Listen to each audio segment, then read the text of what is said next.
Christmas की घटना की सार्थकता क्या है? आज हम इस बात पर विचार करेंगे जबकि क्रिसमस का माहौल है, सब तरफ तैयारियां हो रही हैं, जश्न मनाया जा रहा है। घरों में, विभिन्न स्थानों पर, सारे संसार में इस घटना का प्रभाव हुआ है। अब हम देखेंगे कि इस घटना का निष्कर्ष क्या है, इसकी सार्थकता क्या है, इस संपूर्ण घटना में मेरे और आपके लिए कौन सी शिक्षा है। तो आइए हम इस घटना पर नजर डालते हैं और इस घटना के कुछ पात्रों पर भी नजर डालते हैं। जब प्रभु यीशु मसीह पैदा हुए, उनके पैदा होने के समय जो चरवाहे थे वो वहां पर आए और बहुत से लोगों ने प्रभु का दर्शन किया।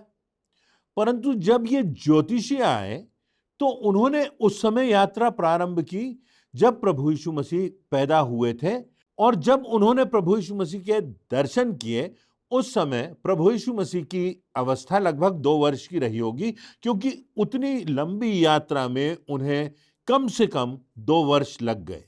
मत्ती रचित सुसमाचार उसके दूसरे अध्याय की 12वीं आयत में जो बात लिखी हुई है वो वास्तव में क्रिसमस की घटना का प्रभाव है, क्रिसमस की घटना की सार्थकता है। इन ज्योतिषियों के जीवन में जो उस एक आत्मीय अंतरंग अनुभव का एहसास हुआ, प्रभु यीशु मसीह के दर्शनों का प्रभाव पड़ा, उस बात को यहां पर जाहिर किया गया है। ज्योतिषी 2 वर्ष यात्रा करने के बाद प्रभु यीशु मसीह का दर्शन कर पाए।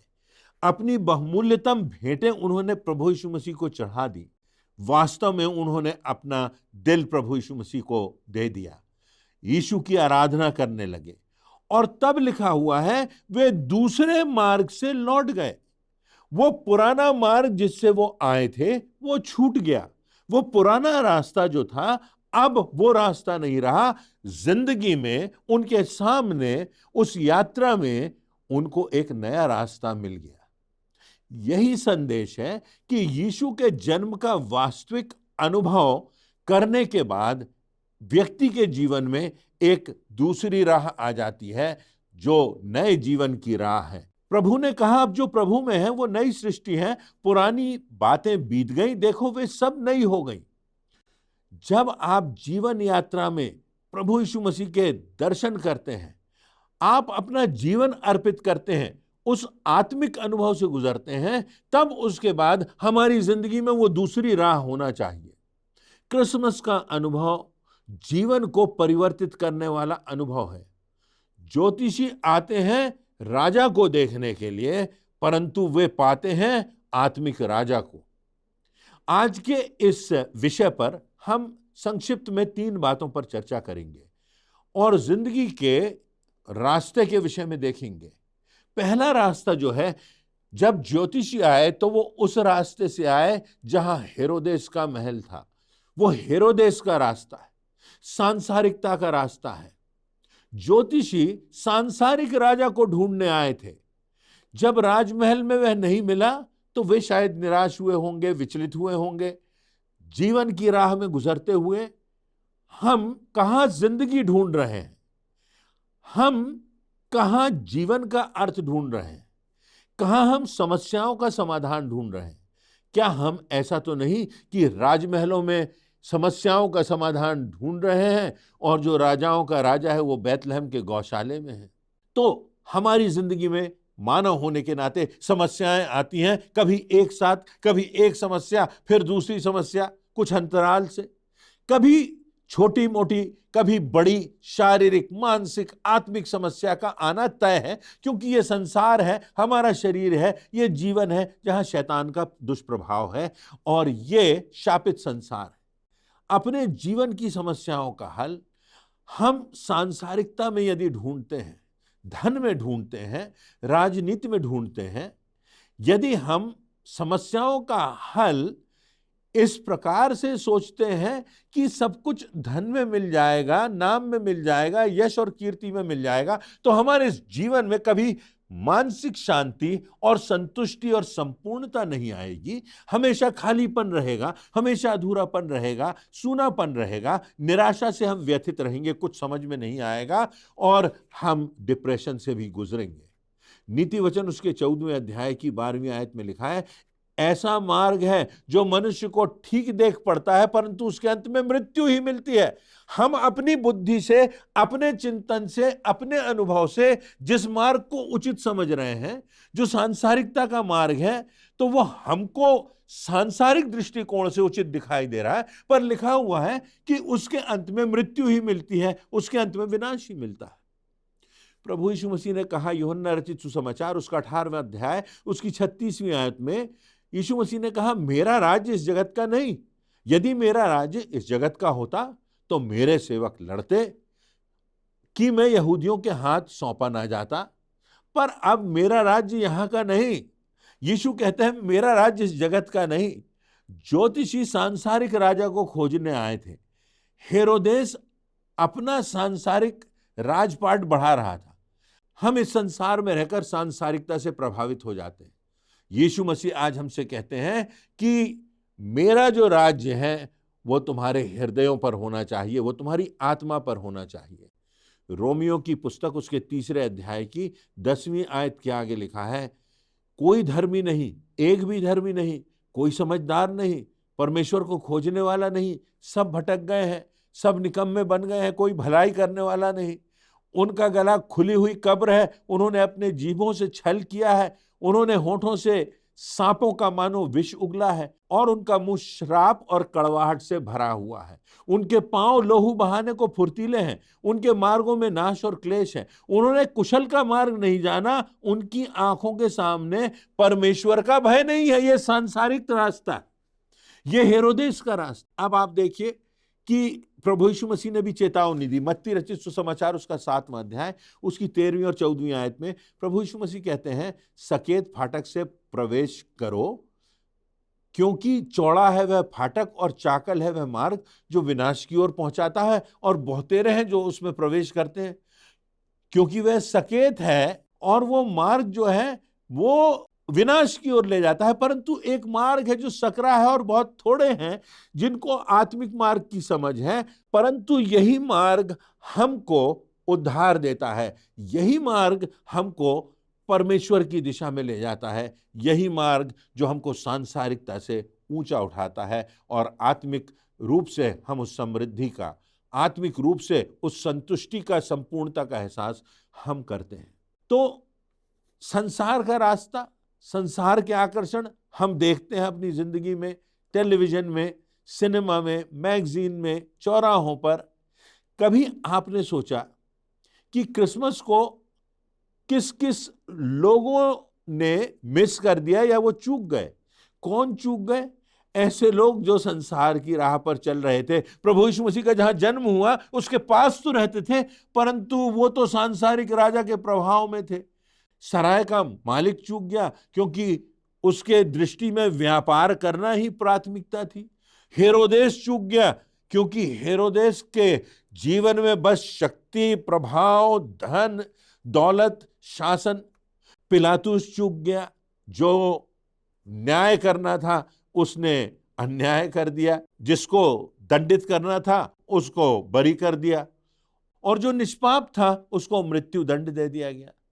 धार्मिक अगुए चूक गए, शास्त्री और फरीसी और व्यवस्था को जानने वाले, मंच पर बैठने वाले, धार्मिकता के बड़े चोगे पहनने वाले, अपने आप को बड़े ऊंचे ऊंचे नामों से अपनी पद प्रतिष्ठा बढ़ाने वाले चूक गए, प्रभु यीशु मसीह के दर्शन नहीं कर पाए। पर वो ज्योतिषी जो कठिन यात्रा करके 2 वर्ष की यात्रा करके आए, उन्होंने उस आत्मिक राजा को प्राप्त कर लिया। सांसारिकता की राह से तो आए, पर वो आत्मिकता की राह पर चले गए।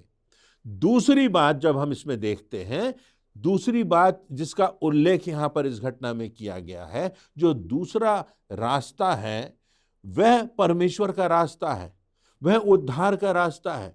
लिखा हुआ है, ज्योतिषी चितौनी पाकर दूसरे मार्ग से लौट गए। अब परमेश्वर का रास्ता, क्योंकि उन्होंने आत्मिक राजा के दर्शन कर लिए थे, परमेश्वर के उद्धार को देख लिया था, अपनी भेंटें तो चढ़ा दी थी, परंतु अपने दिल को भी उसे दे दिया था। वो जान गए थे कि यह परमेश्वर की ऐसी भेंट है जो वर्णन से बाहर है। तो इस रास्ते पर यशायाह नबी ने जिसका वर्णन किया है अपने 30वें अध्याय की 21वीं आयत में, मार्ग यही है, इसी पर चलो। ईश्वर का मार्ग यही है। यूहन्ना 14:6 में लिखा है, यीशु ने उससे कहा, मार्ग, सच्चाई और जीवन मैं ही हूं, बिना मेरे द्वारा कोई पिता के पास नहीं पहुंच सकता। संसार कहता है कि अनेक रास्ते हैं, बाइबल कहती है कि ये रास्ता है जो प्रभु का रास्ता है, जो आत्मिकता का रास्ता है, जो परमेश्वर का रास्ता है, जिसमें मार्ग है और सत्य है और जीवन है, वो प्रभु यीशु मसीह है। भजन संहिता उसके 18वें अध्याय की 30वीं से 32वीं आयत में लिखा है, ईश्वर का मार्ग सच्चाई, यहोवा का वचन ताया हुआ है, वह अपने सब शरणागतों की ढाल है। परमेश्वर छोड़ क्या कोई ईश्वर है? हमारे परमेश्वर को छोड़ क्या कोई और चट्टान है? यह वही ईश्वर है जो सामर्थ्य से मेरा कटिबंध बांधता है और मेरे मार्ग को सिद्ध करता है। यहोवा का मार्ग सच्चाई का मार्ग है। और जो इस घटना में प्रमुखतम बात है, जो मार्ग की बात है, जहां प्रभु यीशु मसीह के लिए कहा गया कि वो मार्ग, सत्य और जीवन है, वो मंजिल तक ले जाने वाला रास्ता है। तीसरी और प्रमुख बात इस घटना में हमें समझना है, प्रभु यीशु मसीह इस संसार में आए कि हमारे पापों की कीमत चुकाएं। इस संसार में आए कि निष्पाप जीवन जिए। इस संसार में आए कि परमेश्वर के जो गुण हैं उनको प्रकट कर सके। अगर परमेश्वर जीवन देने वाला है तो प्रभु यीशु मसीह ने मृतकों को जिलाया। अगर परमेश्वर क्षमा करने वाला है तो डाकू को क्षमा किया, वेश्या को क्षमा किया। यदि परमेश्वर का परमेश्वरत्व, जो सृष्टि भी जिसका हुक्म मानती है, ये सारी बातें प्रभु यीशु मसीह में दिखाई दी। अब जो प्रभु का रास्ता है वो चुनौतियों से भरा हुआ रास्ता है। वो ऐसा रास्ता नहीं है कि अगर आपने उसको स्वीकार कर लिया तो आपके जीवन में समस्याएं नहीं आएंगी। जैसा कितने लोग आज प्रचार करते हैं, प्रभु यीशु मसीह को स्वीकार कर लो, इस रास्ते पर चलो, तुम्हें धन मिल जाएगा, तुम्हारी समस्याएं हल हो जाएंगी, तुम सब रोगों से वंचित हो जाओगे, सारे रोग तुमसे दूर हो जाएंगे, सब ऐसा हो जाएगा, सब भला हो जाएगा, सब प्रकार की सांसारिक आशीषें मिलेंगी, जो तुम्हारे स्वप्न है, जो तुम्हारी इच्छाएं हैं, तुम्हारी इच्छाएं पूरी हो जाएंगी। प्रभु यीशु मसीह का रास्ता कठिनाई से भरा हुआ रास्ता है, क्योंकि इस संसार में शैतान का साम्राज्य है, इस संसार में अंधकार है, इस संसार में प्रलोभन है, इस संसार में परीक्षाएं हैं, इस संसार में भटकाने वाले लोग हैं, इस संसार में कठिन परिस्थितियां हैं, इस संसार में हर एक को मृत्यु का सामना करना है।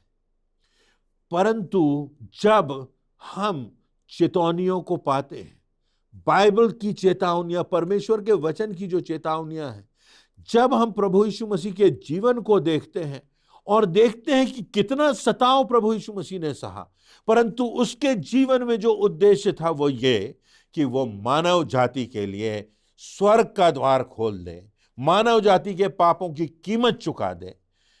वो इस संसार में आया था कि परमेश्वर की योजना को पूरा करे, और इसीलिए लिखा हुआ है वो स्वर्ग का सिंहासन छोड़कर चरनी में पैदा हो गया। एक गांव की गौशाला में, एक गांव की चरनी में, वहां पर प्रभु यीशु मसीह का जन्म हुआ, जो राजाओं का राजा और प्रभुओं का प्रभु था, जिसको स्वर्ग और पृथ्वी का सारा अधिकार दिया गया, जिसका अस्तित्व आदि के प्रारंभ से है, जिसका अस्तित्व अंत से लेकर कभी खत्म नहीं होने वाला, जो अनंत है, वो सीमित हो गया ताकि मेरे और आपके लिए वो इस जीवन में आशा का मार्ग दिखाए, अनंत जीवन का मार्ग दिखाए, क्षमा का मार्ग दिखाए, प्रेम का मार्ग दिखाए, मेल मिलाप का मार्ग दिखाए। हर प्रकार की जो चुनौतियां और बाधाएं हमको सांसारिकता में फंसाती हैं उनसे मुक्त कराए, और हमारी आत्मा को वो इस प्रकार से स्पर्श करे कि हमारे जीवन के सारे पाप, अतीत के सारे पापों को मिटा के एक शुद्ध मन और एक पवित्र आत्मा हमको प्राप्त हो। ज्योतिषियों ने प्रभु यीशु मसीह के दर्शन में इन सब बातों को पाया और अपना जीवन उस प्रभु यीशु मसीह को समर्पित कर दिया, और तब वो दूसरे रास्ते से लौट गए। तो हमें जो जिंदगी दी है उसमें परमेश्वर ने हमको विवेक दिया है, हमको चेतना दी है, हमको चेतावनियां मिलती हैं कि हम सही मार्ग पर आ जाएं। जब हमको ठोकर लगती है, जब हमारा दिल टूटता है, जब हमारे साथ विश्वासघात होता है, जब हम निराशा से गुजरते हैं, जब हमारे जीवन में बीमारियां होती है, जब हमारे प्रिय लोगों की मृत्यु होती है, ये परमेश्वर की चेतावनियां हैं कि अपनी जिंदगी को देखो, अपने हृदय को देखो, अपनी आत्मा को देखो। इस सब पाप के प्रभाव से, इस शाप से मुक्त हो जो प्रभु यीशु मसीह के रक्त के द्वारा और उसके पुनरुत्थान की सामर्थ्य के द्वारा संभव है। इसी बात में क्रिसमस का मर्म है, इसी बात में क्रिसमस का अर्थ है, इसी बात में क्रिसमस हमें चेतावनी भी देता है और आनंद भी देता है। हमको इस क्रिसमस पर आज विचार करना है कि एक और अवसर परमेश्वर ने हमको दिया है। आज कितने हैं जो इस अवसर पर क्रिसमस का आनंद हमारे साथ मना रहे हैं? हो सकता है अगले क्रिसमस में ना हो। कितने थे जो पिछले वर्षों में हमारा साथ छोड़कर चले गए, जो अपने जीवन के कम उम्र में, अल्पायु में इस संसार से विदा हो गए। कितने देर की हमारी जिंदगी है, हमको जाना वहां है और वहां का मार्ग बन करके प्रभु यीशु मसीह आया है और इसीलिए इस धरा पर हमें क्षमा देने, प्रेम देने, अनंत जीवन देने और सावधान करने, परमेश्वर के मार्ग पर चलाने प्रभु यीशु मसीह का जन्म हुआ है। तो क्रिसमस का यही सार है, क्रिसमस की यही चेतावनी है और क्रिसमस का यही सुसमाचार है कि आज भी अवसर है। प्रभु यीशु मसीह का जन्म सारे संसार के लिए हुआ है, मेरे और आपके लिए हुआ है। क्या हम इस आनंद के अवसर पर इस चुनौती पर भी गौर करेंगे और चुनौती पाकर हम अपनी जिंदगी को एक नए रास्ते पर ले जाएंगे और परमेश्वर के राज्य की दिशा में आगे बढ़ाएंगे? परमेश्वर हमको सद्बुद्धि दे, परमेश्वर हम सबों को आशीष दे और इन वचनों से हमारे जीवन में एक नया प्रकाश उत्पन्न हो। परमेश्वर आप सबों को इस क्रिसमस के अवसर पर बहुतायत से आशीषित करे, इन वचनों से आशीषित करे, ऐसी मेरी प्रार्थना है।